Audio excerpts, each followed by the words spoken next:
대세 상승을 알리는 축폭탄입니다. 24년부터는 모든 지역은 아니지만 일부 지역부터 기회가 옵니다. 그리고 그 기회를 어디에서 잡을 수 있냐? 제가 자신있게 얘기하잖아요. 24년, 25년, 26년은 황금 시대가 올 거다. 다가올 기회를 잡으시면 너무 좋을 것 같아요.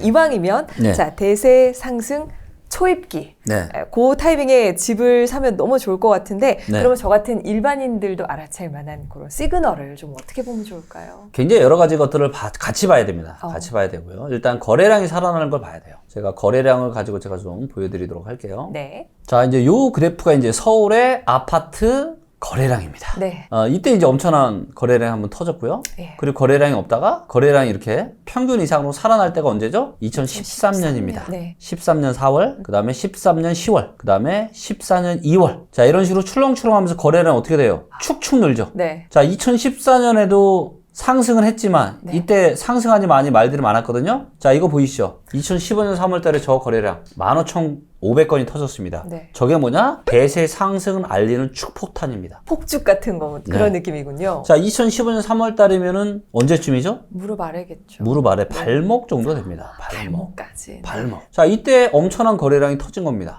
지금 어때요? 거래량이. 너무 상반되네요. 자, 2008년에 금융위기 터졌죠? 네. 그리고 한번 이렇게 거래량 박살 났고요. 2009년부터 다시 거래량 늘었고요. 이때도 부양책이 나왔거든요. 그래서 거래량이 평균보다 많이 올랐다가 또 떨어졌어요. 다시네요. 언제부터? 2009년 말부터. 그리고 2010년 3월 이후로 정확하게 하락이 시작이 됐어요. 거래량이 일단 줄어들면은 시장에 사는 사람이 없다라는 거고 네. 결국은 떨어져요. 그리고 또 부양 정책이라고 또 올랐다가 또 떨어집니다. 그래서 이렇게 거래량이 몇 개월 정도 올라가는 거 중간중간 올라가는 건 뭐예요? 다 페이크입니다. 속으면 안 돼요. 언제가 진짜냐? 이럴 때 한번 출렁, 또 출렁하는데 이게 고점이 어떻게 돼요? 점점 올라가요. 점점 올라가죠. 네. 그리고 이때가 한 번, 두 번, 세 번을 확인할 때가 언제요? 14년 2월달. 14년 2월달은 완전 발바닥이에요. 그런데, 자, 이 거래량을 보세요. 아니, 정부에서 지금 막 뽐뿌질 해가지고 특례보금자리를 논의해서 막 40년짜리, 50년짜리 했는데도 이거밖에 안 된다니까요, 지금. 자, 원래는 40년짜리 대출이 있었어요, 없었어요? 이거는 진짜 정부에서 너무 심각하게 저는 잘못하고 있다라고 봅니다. 40년짜리, 50년짜리 대출은 당장이야 모르겠지만, 네. 나중에 너무 많은 큰 피해를 볼 거예요. 네. 우리가 피해를 보는 그 대출을 받으신 분들이. 그래서 그걸 했음에도 불구하고 이거밖에 안 되잖아요. 네. 그래서 이거는 절대로 대세 상승장이 올 수가 없다. 자, 언제까지 기다려야 돼요? 이렇게 7,000건, 8,000건 거래량이 툭툭 튀면서 올라올 때가 진짜다. 말은 필요 없어요. 자, 일부 지금 대세 상승을 이야기하는 전문가들도 있는데 네. 본인 돈을 들여서 지금 아파트 사는 사람이 있을까요? 단 한 명도 없어요. 단 한 명도 없어요. 모르죠. 뭐 일부 이제 지방에 정말 이제 많이 떨어진대. 그런데야 모르겠지만 서울의 아파트를 사는 전문가가 있다 지금? 진짜 존경스럽습니다. 혹시 상승 얘기를 하시면서 네. 내가 내 돈으로 산다. 맞군 틀리고 누구나 틀릴 수도 있고 네. 누구나 맞을 수도 있지만 이건 진심을 담아야 되거든요. 아파트 상승 이야기를 하면 본인이 사야지. 그게 맞는 거잖아요. 네. 근데 말로만 뭐 올라간다 하고 제가 한번 물어봤어요. 너는 왜 안 사니? 지금 좀 아닌 것 같아. 그러면서 상승 얘기를 해. 이거는 좀 그런 건 하지 말아야죠. 그래서 아직은 대세 상승은요, 한참 멀었습니다. 한참 멀었는데, 여기에 이제 변수는 우리가 이제 작년에 22년에 이렇게 급격한 하락이 올 줄은 그 누구도 예상을 못 했잖아요. 네. 근데 이런 하락이 또 나타날 수도 있어요. 또 한 번 더. 올해 연말이나 내년 어느 즈음에 또 나타날 수 있거든요. 그럼 이제 순식간에 또 한 20-30%의 거품이 쭉 빠질 거예요. 그러면 그때는 상승장이 또 빨리 올 수 있습니다. 좀 더 당겨질 수 있다. 네, 우리가 아까 13, 14년 얘기했죠. 네. 그리고 거래량 확실하게 튄 거는 15년. 그래서 14년이나 15년에 샀으면 너무 좋았죠. 자, 그런데 데이터는 하나만 보면 안 돼요. 사람도 데이터로 쪼갤 수 있죠. 성격 데이터, 능력 데이터, 체력 데이터, 외모 데이터, 학벌 데이터 다 쪼갤 수 있잖아요. 네. 자, 근데 성격 하나만 좋아. 그러면 돼요, 안 돼요?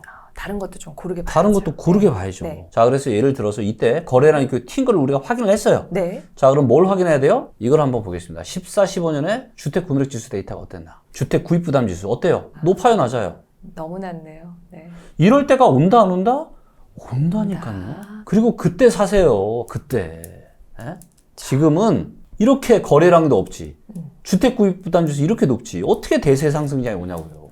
절대 안 됩니다. 이렇게 거래량 그래프와 또 주택 구입 부담 지수랑 네. 같이 이렇게 병행해서 봤을 때 분명히 네. 우리들도 시그널을 알아볼 수 있을 것이다 그렇죠. 라는 걸 좀 생각해 볼 수가 있는데 네. 자, 그렇다면 이렇게 거래량은 없고 신고가를 찍더라도 거래가 지금 일어나지 않는 상황. 자, 무주택자들은 기다리면 되는 어떻게 보면 그런 상황입니다. 네. 자, 그런데 막연히 그냥 기다릴 수는 없잖아요. 네. 기다렸다 버스 떠나면 안 되니까. 네. 그래서 이 무주택자에게 기회란 네. 어느 타이밍 정도에 온다라는 음. 시기적인 부분을 조금 얘기할 수 네, 있을까요? 일단 버스가 당분간은 안 올 거니까 네, 은행 예금 하시면서 따박따박 한 푼, 두 푼 아끼면서 돈을 좀 모아 가시면 좋을 것 같고요. 네. 그리고 이제 제가 누누이 하는 얘기가 있죠.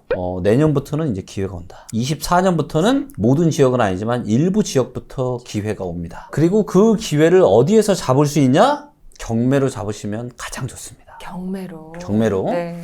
자, 이거를 제가 데이터를 좀 보여드릴게요. 네. 왜 경매가 앞으로 늘어날 수밖에 없냐? 전국으로 제가 바꾸고. 자, 일단 아파트는 언제 거래량이 제일 많이 터졌어요? 2020년 6월 달 기점으로 플러스 마이너스 한 1년 정도. 이때 엄청난 거래량. 이때 금리가 매우 쌌죠. 그렇죠. 그래서 영끌했죠. 금리 부담이 많이 높아졌죠. 그나마 지금 버티고 있고, 다주택자들 지금 티를 못 내고 속으로 지금 울고 있는 사람 엄청 많은 거 아시죠? 네. 엄청 울고 있어, 지금 힘들어가지고. 네. 자, 이거 고금리가 앞으로 계속 유지가 될 거기 때문에 점점점 버티지 못하는 사람들이 많아질 거예요. 근데 이게 아파트만 그런 게 아니라요. 건물을 보겠습니다. 건물도 어때요? 언제 거래량이 제일 많이 터졌어요? 오. 21년 3월, 4월. 이때. 네. 엄청난 지금 거래량이 많이 터졌고요. 네. 이때 금리가 쌌으니까 그렇죠. 이런 것도 계속 시중의 매물로 나올 수밖에 없다. 오피스텔도 어때요? 오피스텔 난리 났죠? 그래서 이것들도 전부 다 뭐예요? 다 재쭉 끼고 산 겁니다. 그래서 이 모든 것들이 이걸 전체로 한번 볼게요. 그리고 거래량이 아니라 거래 대금으로 보겠습니다. 고점의 시기에 가장 많은 거래 대금이 터진 겁니다. 네. 대출 껴서. 저금리 시대니까 레버리지를 일으켜서 또 그렇죠. 이렇게 자, 이거 다 전부 다 뭐다? 이거 다 제 눈에는 경매 물건으로 보입니다. 아. 그러다 보니까 지금 뭐예요? 이쪽 지도에서도 네. 여기 보시면 이제 경매 물건 있으면 경매 이렇게 떠요. 아, 경매가 있어요라고 돼 있네요. 네. 그래서 언뜻 봐도 지금 강남에 지금 경매가 너무 많죠? 네. 진짜 많아요, 경매가. 아니, 신고가 치고 있으면 경매 나오면 안 되지. 그렇죠. 굉장히 보수적인 투자자거든요. 네. 정말로 쫄보 투자자인데 제가 자신있게 얘기하잖아요. 24년, 25년, 26년은 경매의 황금 시대가 올 거다. 그래서 경매 공부하시고 다가올 기회를 잡으시면 너무 좋을 것 같아요. 앞으로의 3년입니다. 네. 앞으로 다가오는 3년 동안 어떻게 보면 무주택자 분들이나 또 경매를 생각하시는 분들 진짜 기회가 올 거라고 그것도 이렇게 데이터로 또 확인하면서 우리가 또 얘기를 했는데 단 여기서 얘기할 거는 모든 지역은 아니다. 좋은 지역이 있습니다. 또 서울 경기 말고, 지역? 좋은 말고도. 지역인데 이거는 뭐 공개적으로 얘기하는 좀 그렇고, 아무튼. 네. 아, 그러면 대표님 또 궁금한 부분이 네. 이게 그 무주택자 분들이 또 기회를 잡기 위해서 네. 여러 가지를 우리가 또 한번 체크해 보면 좋을 것 같은데요. 네. 앞으로 전월세는 좀 어떻게 될까요? 네. 일단 전세 네. 가격은 앞으로 올라갈 가능성이 많아요. 아, 올라갑니다. 이거는 제가 예전에도 이제 방송을 했지만 이걸 왜 그렇게 생각을 하냐면 먼저 서울을 눌러서 여기에서 이제 거래를 누르면 여기서 전세를 누르면 그럼 전세 매물량과 전세 거래량을 볼 수가 있어요. 네. 같이 비교 분석해서. 근데 전세 요 보라색이 전세 거래량이거든요. 네. 거래량은 많이 늘었죠. 근데 전세 매물은 어때요? 많이 줄고 있죠. 네. 자, 매물이 별로 없고 전세 거래량이 많이 늘었어요. 그 얘기는 전세는 올라갈 가능성이 아주 많은 거죠. 그러네요. 뭐만 없으면 경기 침체만 없으면.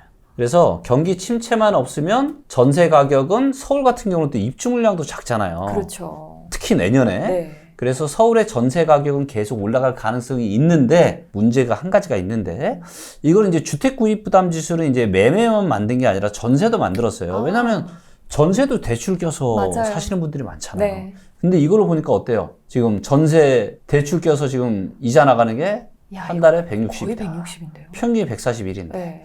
그래서 좀 떨어지긴 했지만 이거를 놓고 보면 대출을 껴서 전세를 사는 게 상당히 이제 부담스러운 수준인 거죠. 이게 혹시라도 이게 이제 경기 침체랑 지금 맞물리면은 전세가도 여기서 더 떨어질 수 있습니다. 그래서 경기 침체만 없으면 조금 부담스럽더라도 전세 가격은 앞으로 우상향할 가능성이 많지만 자칫 경기 침체가 좀 맞물리면 이런 주택 구입 부담 지수 전세와 더불어서 좀 거품이 좀 빠질 가능성도 꽤 있어 보여요. 이렇게 데이터로 쫙 구분해서 말씀을 해주시니까 네. 한눈에 보기도 쉽고 이해가 잘 되는 것 같아요. 그러면 이렇게 데이터를 바탕으로 시장을 봐야 하는 이유, 아마 제 생각엔 대표님이 리치고를 만드신 네. 이유이지 않을까라는 생각도 드는데 네. 왜 꼭 데이터를 봐야 하죠? 혹시 부동산 강의 좀 들어보셨나요? 월부 네. 네, 아카데미에서 열심히 듣고 있습니다. 아, 이제 초보입니다. 한 돈으로 따지면 강의비 한 얼마나 써보셨을까요? 강의비요? 네. 부동산 강의비는 아직 뭐 한 몇십만 원 정도만 몇십만 원? 아직, 네. 저는 제가 5천만 원 이상을 썼습니다. 네. 부동산 강의료만. 대한민국에서 부동산 강의 좀 한다는 사람들 강의는요, 다 들었어요. 아, 거의 다. 네. 결론은 인간 전문가들한테서는 답을 못 찾겠다. 아, 우리가 강의를 듣는 이유는 뭐예요? 부동산으로 돈 벌려고 하는 거 아니에요? 맞아요. 맞죠? 네. 부동산으로 돈 벌려면 뭘 잘해야 돼요? 지역 선정과 타이밍을 잘 골라야 됩니다. 맞죠? 네. 자, 근데 제가 보니까 지역마다 사이클이 다 다른 거예요. 어떨 때는 지방 투자하면 돈 벌고, 어떨 때는 수도권 투자하면 돈 벌고, 이게 사이클이 다 달라. 근데 부동산 전문가들한테 물어보면 지금 어디 투자해야 돼요? 명확하게 근거를 가지고 이야기하는 사람이 아무도 없어요. 제가 공부할 때는 아무도 없었습니다. 네. 지금은 모르겠지만. 네. 그래서 저는 제가 정의하는 성공은 뭐냐면 지속적으로 반복 가능한 거. 이게 제가 정의하는 성공이에요. 자, 어쩌다 저금리 저물가 시대 부동산 투자해서 대세 상승기 때 부동산 투자에 돈 벌었어. 그런 사람 너무 많았잖아요? 네. 이게 과연 실력으로 번 걸까요? 지속적으로 반복 가능할 수 있을까요? 쉽지 않아요. 저도 진짜 이렇게 짧은 시기에 많이 부자가 되신 분들 봤지만 네. 대부분 원칙이 없으면 다시 또 도로 나미압이 타불이 됩니다. 그래서 그렇게 하고 싶지 않았어요. 네. 그러려면 명확한 흔들리지 않는 기준이 있어야 되잖아요. 그래서 이거를 과연 어디에서 찾을까? 너무 많은 고민을 했고 책을 보는데 2015년에 책을 보는데 빅데이터 인공지능 시대가 오고 있다는 거예요. 그래서 제가 이거다. 사람은 아무리 내가 임장 다지고 뭐 해도 내가 알 수 있는 데가 한정이 한계가 되어 있죠. 있죠. 근데 데이터는 어때요? 7시간으로 다 알잖아요. 지금 매일, 매주, 매월 데이터를 다 땡겨오고 있거든요. 네. 이거를 내가 전국적으로 다 봐. 그리고 서로 비교 분석해. 어디가 성격이 좋은지, 능력이 좋은지 다 골라낼 수 있잖아요. 네. 그래서 이거다라고 판단하고 리치코드 만들어서 제가 내돈내산, 내가 투자도 해봤는데 너무 좋은 거예요. 실제로 활용하시는 백발백중인 거예요. 네. 야, 이거 너무 좋다, 이거. 나만 알고 싶다. 그랬는데, 남들이, 자기도 이거 쓰고 싶다는 거예요. 네. 리치고 자기도 좀 쓰게 해주면 안 되냐. 그래서 이제 사업을 정말 고민을 많이 하다가 네. 사업을 시작을 하게 됐죠. 이제 일반인들도 네. 이 데이터를 좀 한눈에 볼 수 있도록 이제 활용을 할 수 있게 된 부분이죠. 그러니 어떻게 보면 내가 가보지 않아도, 물론 제 생각에는 정말 기본 지식은 있어야겠죠. 네. 열심히 공부하고 투자 마인드도 세우고 그건 필요하겠지만 네. 데이터 확보는 또 리치고를 통해서 점점점 데이터와 인공지능에 기반해서 부동산에 대한 이런 합리적이고 과학적인 의사결정을 하는 사람들이 많아지는 거고, 네. 그렇게 되면은 대한민국 부동산 시장이 이런 변동성이 아니라 굉장히 완만하게 될 거예요. 무슨 얘기냐면, 자, 예를 들어서 작년에 가장 크게 하락한 데가 인천과 대구였는데, 네. 그 이유가 뭐였죠? 입주 폭탄. 입주 물량이 그렇게 많이 없었으면 그렇게 많이 안 떨어졌을 겁니다. 근데 데이터를 보면은 그렇게 공급했으면 안 됐어. 근데 데이터를 보면 미리 다 알 수가 있거든요, 그런 것들을. 네. 그래서 이미 이제 부동산 공급의 주체인 기업들이 이런 데이터를 활용을 해서 의사결정을 하는 시대가 왔기 때문에 앞으로는 웬만하면 이제 공급 폭탄 이런 일이 저는 벌어지지 않을 거라고 봐요. 그것만으로도 굉장히 뭔가 데이터로 대한민국 부동산 시장을 좀 선진화하고 투명하는데 많은 좀 기여를 하는 게 아닌가, 그런 생각을 하고 있습니다.